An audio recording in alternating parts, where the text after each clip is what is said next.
மத்திய அரசின் திட்டங்களுக்கு பெயரை மாற்றி முதலமைச்சர் ஸ்டாலின் அறிவிப்பதாக பாஜக மாநில தலைவர் அண்ணாமலை விமர்சித்துள்ளார்.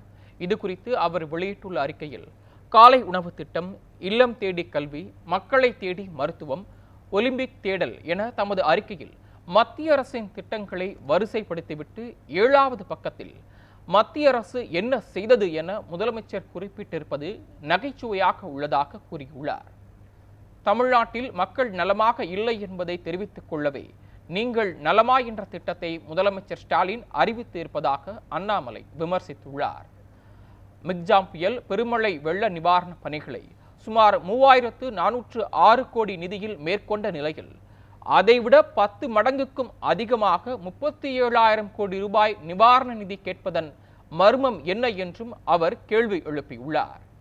தென் மாவட்ட மக்கள் மழை வெள்ளத்தில் தத்தளித்துக் கொண்டிருந்த போது இந்தியா கூட்டணி பேச்சுவார்த்தைக்கு டெல்லிக்கு சென்றிருந்த முதலமைச்சர் ஸ்டாலின் தற்போது அதை மறந்துவிட்டு நாடகமாடி கொண்டிருக்கிறார் என்றும், திமுகவினரை வேண்டுமானால் பொய்களை கூறி முதலமைச்சர் ஏமாற்ற கொள்ளட்டும் என்றும், தவறான தகவல்களை கூறி பொதுமக்களை மீண்டும் ஏமாற்ற பாஜக அனுமதிக்காது எனவும் அண்ணாமலை தெரிவித்துள்ளார்.